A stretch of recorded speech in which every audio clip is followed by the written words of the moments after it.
අපි අහලා තියෙන්නේ නම් යසෝදරා ගැන මෙහිමයි. ඒ තමයි සක්දිවිඳුගේ බිසව ඉන්නවා, ඇගේ නම සුජා. සුජා දෙවඟනට වැඩිය ලස්සනයි කියනවා යසෝදරා.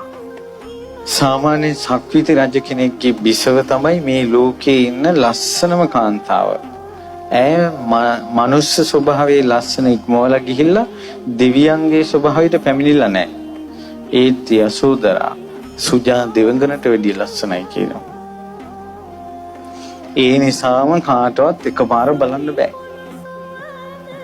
වැඩි ඕනේ අද කාලේ මිනිස්සෙක්ගේ අතින් නිර්මාණය වෙච්ච යසෝදරා රහත් තිරණියගේ ප්‍රතිමාව මෙච්චර ලස්සන නම් සසරේ කරන ලද පුණ්‍ය පාරමිතාවෙන් හැදුන ඇයගේ රූපකාය කොච්චර සුන්දර ඇතිද, කොච්චර සුන්දරයිද කියනවනම් පිරිමියෙකුට ඇහැක් කරලා එකපාරෙන් බලන්න බෑ. ඊට ලස්සන වගේම තේජස තියෙනවා. හැදි දැඩි පුරුෂයෙකුටවත් බෑ කියනවා යසෝදරා දිහා එක ඉල්ලේ බලන්න. එච්චර ලස්සනයි, තේජසයි. ඉතින් ඒ යසෝදරාව අවුරුදු 13ක් විවාහ වෙලා හිටියා. ඔයාලට වගේ කලබල නෑ. දරුවෝ නැත. ඒ කලබලේ නෑ. ඒ අවුරුදු 13ක් දරුවෝ නෑ කියලා ආදරේට ප්‍රශ්නයක්වත් නෑ. අද යුගයේ නෙවෙයි. පින්වතුනි, එච්චර අවුරුදු 13ක් දරුවෙක් බිහි වෙන්න ප්‍රමාද වුණේ කාරණා කිහිපයක් මුල් කරගෙන. එකක් තමයි අබිනිෂ්ක්‍රමණය සිද්ධ වෙනවා එක්කම. ඒතර මහ බෝධිසත්වයන්ගේ අබිනිෂ්ක්‍රමණ කාලේ බලපානවා. අනිත් එක තමයි ඒ යසෝදරාවන්ටයි මහ බෝධිසත්වයන්ටයි දාව උපදින දරුවා රාහුලයන් ඒ ලෝකෙන් චුත වෙලා මව්කුසේ පිළිඳ ගන්න ඕන. ඒ අදාළ දරුවාගේ පැමිණීම ඕන. එතකොට ඒ නිසා සමහරවිට මේ අද කාලේ අම්මලා බබාලා නැහැ කියනවා. ඒ දෙදෙනාට දාව උපදින දරුවා තව මේ ලෝකෙන් චුත වෙලා නැහැ. හැබැයි ඔහොම කිව්වා කියලා ඒ ලෝකෙන් චුත වේවා කියලා පූජාවල් තියන්න එපා.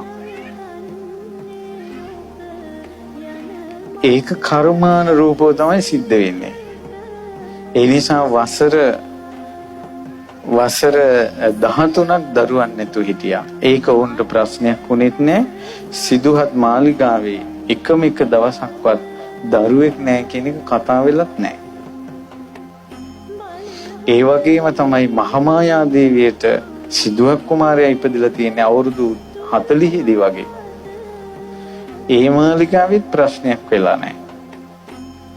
අද තමයි මේ මිනිසුන්ගේ තියෙන කලබලයයි ආසාවයි කෙලෙස් නිසා මිනිසුන්ට දරුවෙක් ප්‍රමාද වීමේදී ලොකු ප්‍රශ්නයක් ඇති වෙනවා. කවදාවත් සුද්ධෝදන රජුරෝ සිදුහත් කුමාරයාගෙන් අහලා නැහැ දරුවෙක් හදන්නේ නැද්ද කියලා. මහා ප්‍රජාපතිය සිදුහත් කුමාරයාගෙන් අහලා නැහැ දරුවෙක් හදන්නේ නැද්ද කියලා. සිදුහත් කුමාරයා අවුරුදු 13ටම යසෝදරාවගෙන් අහලා නැහැ අපිට තාම දරුවෝ නැහැ නේද කියලා. මේවා තමයි ආශ්චර්ය අద్భుත කරුණු කියන්නේ. අවුරුදු 12ක් ගිය තැන ඔන්න කුසේ ඇයි අවුරුදු 16න් විවාහ වෙන්නේ?